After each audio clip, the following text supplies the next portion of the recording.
Today, I'm going to talk about how to wear an icon like an icon, specifically through the example of Serge Gainsbourg and his Breitling Navitimer.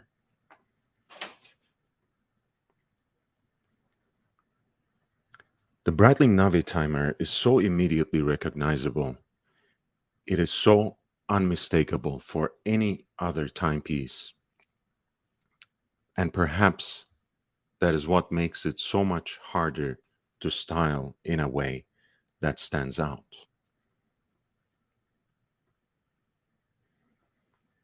It was first introduced to mass production in 1954 as a navigation timer, and at that time, its dial had an all-black configuration.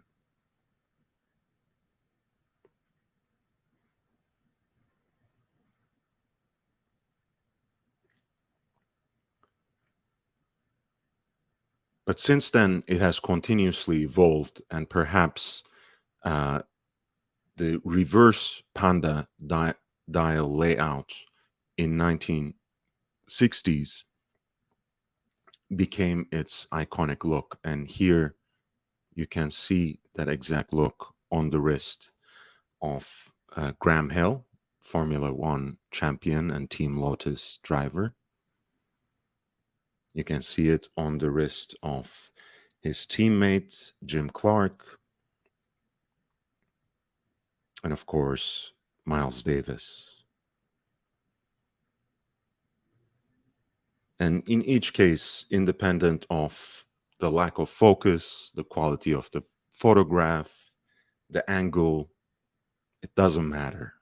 You cannot confuse this watch for any other watch. And of course, mind you, since this was a chronograph, its 41 millimeter case size for the time was quite respectable. You know, nothing too oversized, of course, but something quite noticeable and with a significant presence on the wrist.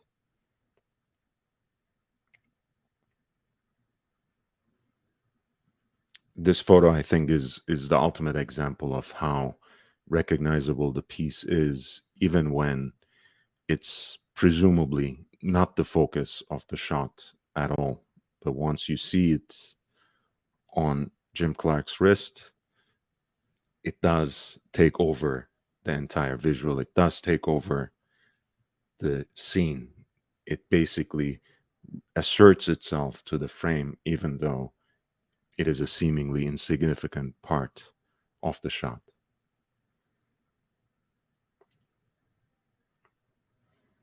And of course, the piece has this sort of incredible versatility beyond its intended use, which, of course, is one of the reasons as to why it's mentioned in the same breath as the Omega Speedmaster, as the Rolex Daytona.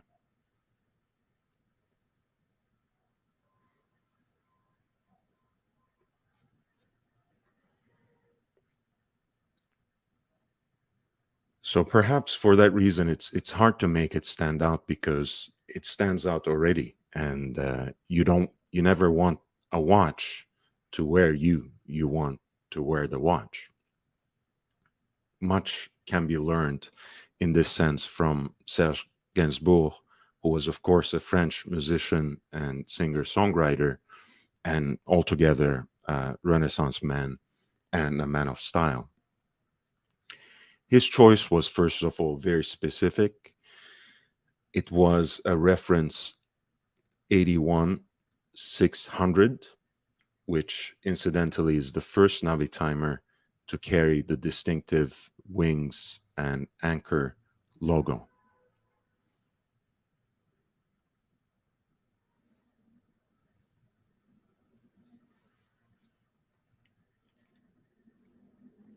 Gainsbourg's timepiece was enhanced with a UTC module that was produced for him by the manufacturer, which made his watch, of course, a GMT watch or a dual time watch. And specifically in this photograph, you can see where that secondary dial is lodged in, and it's specifically on that unique bracelet, which we are going to talk about now.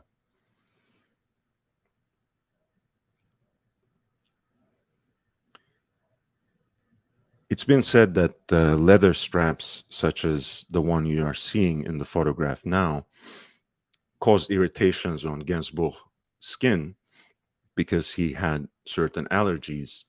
So he had to go with a metal bracelet, but his choice was not just for something off the shelf.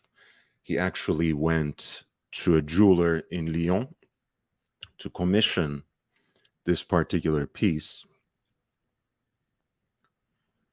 which was in the form of a bangle style piece, as you can see from that particular shot. It's not something that articulates, but it is actually quite straight until you reach the clasp.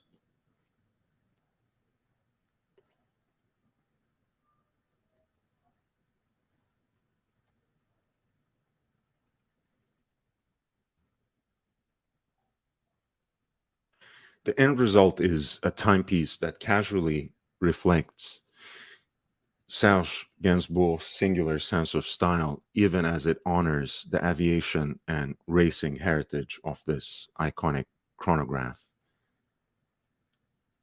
As you can see, the piece itself, the bracelet itself, is what one calls a rally style bracelet, a racing style bracelet with those significantly large holes to allow the skin to breathe, primarily, of course. But in this case, the piece has been customized in a particular way to also integrate that UTC or GMT module, which makes the watch, of course, even perhaps more connected to that aspect of aviation and air travel specifically.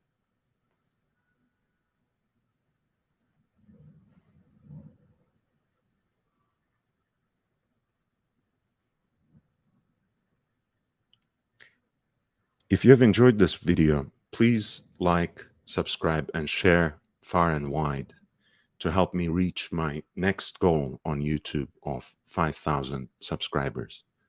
And stay tuned for further content on our shared passion.